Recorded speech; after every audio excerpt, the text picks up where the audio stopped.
Harka fuuni daawwattoota keenyaa nageenyi keenya bakka jirtanitti isin rakkab jennaa oduu isinitti himna.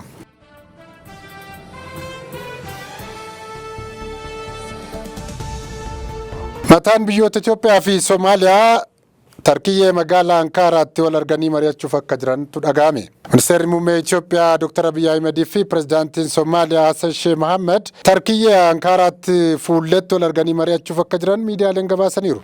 Pirezidaantiin Hassan Sheikh Mohammed waldhabdee Itoophiyaa fi Soomaaliyaa gidduu jiru hiikuuf marii marsaa sadaffaa Ankaaraatti gaggeeffamu irratti hirmaachuuf kaleessaa gara Ankaaraatti imalaniiru. Raadiyoon Sagalee Ameerikaa akka baasetti taanaan marichi akka gaggeeffamu kan dhiyeessite Itoophiyaa yoo taatu pirezidaantiin Soomaaliyaa immoo gaaffii dhiyaateef fudhachuu isaaniitu ibsame. Pirezidaantichis garas kan imalan marii marsaa sadaffaa Itoophiyaa waliin taasifamu irratti akka hirmaataniif affeerraa pirezidaantii Tarkiyyee Recep Tayyip Erdogan godhaniin ta'uu Gaarawwee onlaayiniinis gabaaseera. Ministeerri muummee Itoophiyaa Dr. Abiy Ahmed maricha irratti yoo argaman erga jalqaba bara 2024 Itoophiyaan Somaalilaand waliin waliigaltee wal hubannoo handaara galaanaa argachuu irratti walii mallatteessanii booda yeroo jalqabaaf dureewwan biyyoota lamaanii fuulletti wal argu.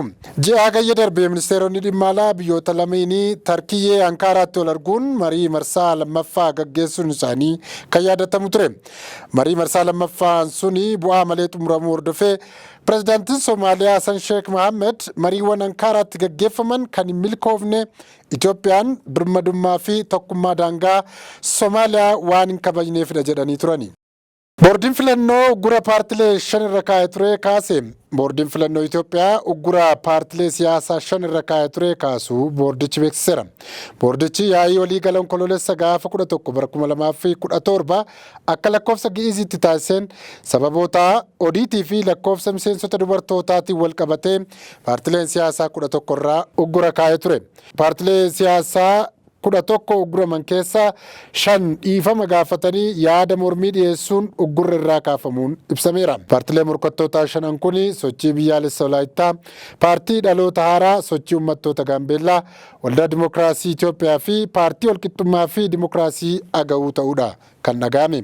Paartileen kunneen dogoggora darbeerraa irra deebiin akkan hojjennee fi odeeffannoon fuulduratti dhiyeessan haqa qabeessa akka ta'uu fi hojmaata boordichaa danquu irraa of tiksuun karaa seera qabeessa ta'een sochii taasisuuf waadaa galuu hordofee uggura kana kaasuu boordichi beeksiseera.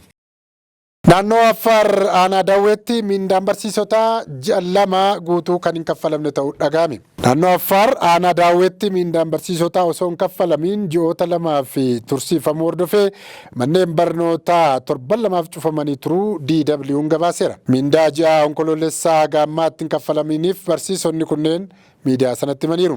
Mindaan isaanii haga muddee 20tti akka kaffalamu bulchiinsi aanaa abdii itti kennuun hojii baruu barsiisuu akka itti fufan eeruun haga ammaatti garuu kaffaltiin hin raawwatamin jiraachuu barsiisonni komataniiru.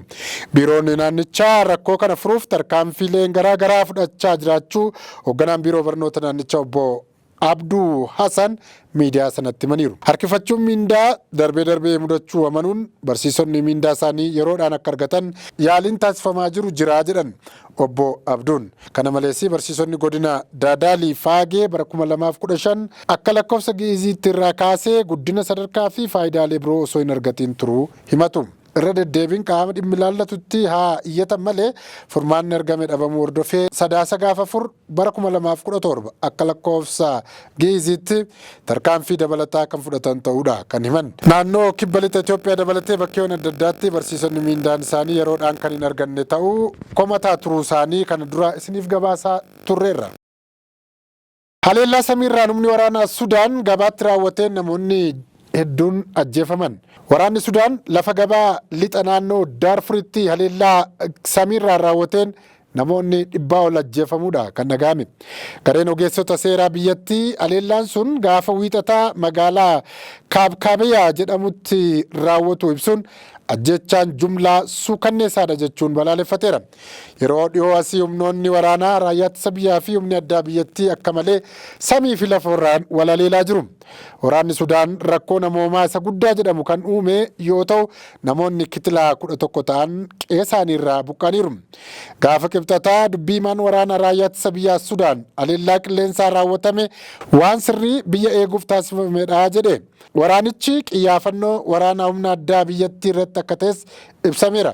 Gareen mirga namaaf falmu Human Rights Watch biyyoota dhaabbata mootummoota gamtoomanii fi gamtaan Afrikaa loltoota Sudaanitti bobbaasuun uummata nagaa akka eegan gaafateera.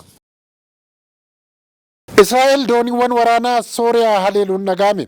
Israa'el dooniiwwan waraanaa Sooriyaa irratti haleellaawwan xiyyaaraa raawwachuun mancaasuu ishee mirkaneessiteetti. Kunis erga bulchiinsi pirezidaantii Bashar al-Assad kufee booda qaama meeshaalee waraanaa mancaasuu akka ta'e ibsite.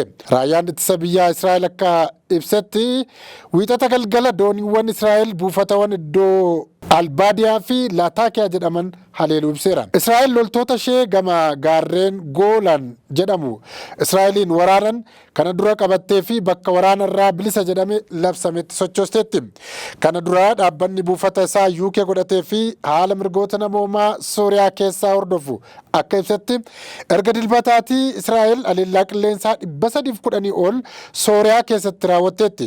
Kunis erga finciltoonni Sooriyaa bulchiinsa Bashar al-Assad fonqolchanii boodadha. Ibsa ministeerri ittisaa Israa'el baaseen kaayyoon haleellaa Israa'el humna waraanaa bakka murteessoo bulchiinsa Israa'eliif yaaddoo ta'an balleessuudha jedhan. Waraanni Israa'el akka ibsetti haleellaan qilleensaa raawwatame dirree xiyyaaraa, konkolaataa waraanaa, meeshaalee farra waraanaa fi bakkeewwan oomishaa fi meeshaa waraanaa bakkeewwan akka Damaasqoo, Hoomis, Taartusii fi Paalmiiraa jedhan irratti akka raawwatamedha kan inni beeksise. Muummichi ministeera Israa'el kachachalaa fi amantaa nyaataniiru jechuun mana murtiitti himatamaniiru. Muummicha ministeera Israa'el kataan Beniyaamin Netanyahuun waan sadiin himatamanii kaleessa seeratti dhiyaataniiru. Benjaamin Netanyahuun kan himataman marsaa duraa wayita aangoo irra turan bara 2019 keessa maallaqa fudhachuu fi amantaa nyaachuun shakkamanii mana murtii magaalaa Teel Aviv jirutti himanni irratti banameera. Galmeen himata sadanii kan jedhu bara eerame sana keessa aangoo irra osoo jiraniitii mattaa yookaan gubboo fudhataniiru, kachachala raawwataniiru, akkasumas amantaa uummataa nyaataniiru kan jedhudha. Tujaajiricha michuu isaanii ta'e tokkorraa yeroo sadii maallaqa hin mallee fi fudhatanii namicha fayyadaniiru, abbootii sabaa himaalee biyyattii wajjin hidhata hin malle tolfatanii kachachalaniiru kan jedhudha.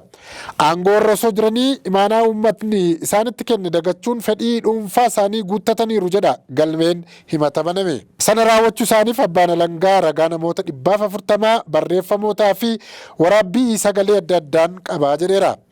Namoota ragaaf qopheeffaman keessaa muummicha ministeeraa duraanii fi michuu Benjaamin kan turan qondaalota mootummaa fi galaalchitoota yookaan gaazexeessitoonni jiru. Poolisii fi tika biyyattiitiin marsamanii dhaddachatti deebii sobaadha jedhu kennaniitu galani. Wayita isaan mana murtii deeman warri firoonni isaanii Hamaasiin butamanii haga yoona achi buuteen isaanii hin beekamne sagalee balaaleffannaa irratti dhageessaa turani. Sababa lola Gaazaa keessaatiin lafarraa harkifataa yoo naga'e malee himanni sun erga irratti banamee tureera. Kamisa darbe manni murtii galmeen himata sanaa banamee dubbicha akka ilaalamu eegaluu waan ajajeef kaleessa mana murtiitti dhiyaatani. Amma torbeetti guyyaa 3 mana murtii deemanii dhimmicha hordofuu qabu kan jedhe CNN'dha. Ameerikaan qabeenya Raashiyaa dhaalamerraa Yukireeniif doolaara biiliyoona 20 kennite. Ameerikaan Yukireeniif doolaara biiliyoona 20 kennite kunis maallaqa qabeenya Raashiyaarraa dhaalamedha. Deeggarsi diinagdee kun maallaqa waliigalaa biyyoota garee badhaadhaan doolaara biiliyoona 50 Yukireeniif kennuuf waxabajjii darbee waliigalan keessaati.